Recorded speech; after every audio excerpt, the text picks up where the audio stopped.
నమస్కారం, నా పేరు రాధిక. Welcome to CJRTV. తాజా వార్తల విషయానికి వస్తే, కోనసీమ అంబేద్కర్ జిల్లా పి గన్నవరం రాజకీయాలు ఆసక్తికరంగా మారాయి. ఈ స్థానం నుంచి టీడీపీ అభ్యర్థిగా సరిపెళ్ల రాజేష్ అలియాస్ మహాసేన రాజేష్ పేరును టీడీపీ అధినేత చంద్రబాబు గతంలో ప్రకటించారు. అయితే ఇప్పుడు ఈ స్థానం టీడీపీ నుంచి జనసేనకు మారింది. జనసేన తరఫున పవన్ కళ్యాణ్ పి గన్నవరం స్థానానికి అభ్యర్థిని ప్రకటించారు. 2 నెలల కింద జనసేనలో చేరిన గెడ్డి సత్యనారాయణను పి గన్నవరం అభ్యర్థిగా ప్రకటించారు. గెడ్డి సత్యనారాయణ హైదరాబాద్లో పోలీస్ అధికారిగా పనిచేశారు. మరోవైపు మహాసేన రాజేష్గా ఫేమస్ అయిన సరిపెళ్ల రాజేష్కు చంద్రబాబు ఫస్ట్ లిస్టులోనే చోటు కల్పించారు. పి గన్నవరం నుంచి మహాసేన రాజేష్ను పోటీకి నిలబెడుతున్నట్లు ప్రకటించారు. అయితే మహాసేన రాజేష్ గతంలో చేసిన వ్యాఖ్యలు అతనికి ఇబ్బందికరంగా మారాయి.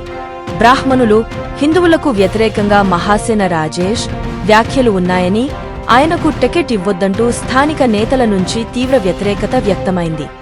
జనసేన నేతలతో పాటుగా టీడీపీలోని కొంతమంది నేతలు కూడా మహాసేన రాజేష్కు టికెట్ వద్దని, అతనికి టికెట్ ఇస్తే మిగతా నియోజకవర్గాల్లోనూ ఆ ప్రభావం పడుతుందని అధినేత దృష్టికి తీసుకెళ్లినట్లు సమాచారం. నిరసనలు ఎక్కువ కావటంతో మహాసేన రాజేష్ క్షమాపణలు సైతం చెప్పారు. ఆ తర్వాత తన వల్ల ఇబ్బంది కలుగుతుందని అనుకుంటే పోటీ నుంచి తప్పుకుంటానంటూ మహాసేన రాజేష్ ప్రకటించారు.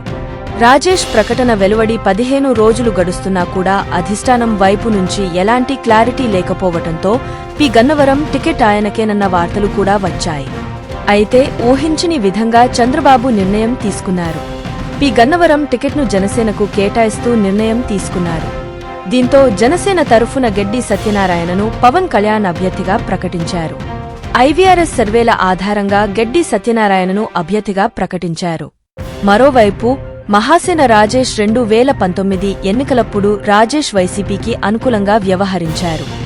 జగన్కు మద్దతుగా ప్రచారం కూడా చేశారు. ఆ తర్వాత వైసీపీకి దూరమైన రాజేష్ మహాసేన పేరుతో సోషల్ మీడియాలో, యూట్యూబ్ ఛానళ్లలో వైసీపీ సర్కారు మీద విమర్శలు చేస్తూ మహాసేన రాజేష్గా గుర్తింపు పొందారు. ఆ తర్వాత జనసేనకు సైతం పనిచేశారు.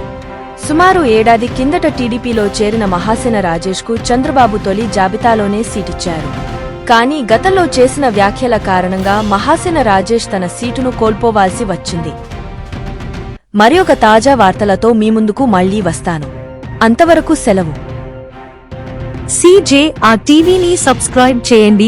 ఈ వీడియోను లైక్ చేయడం మరియు షేర్ చేయడం మర్చిపోవద్దు.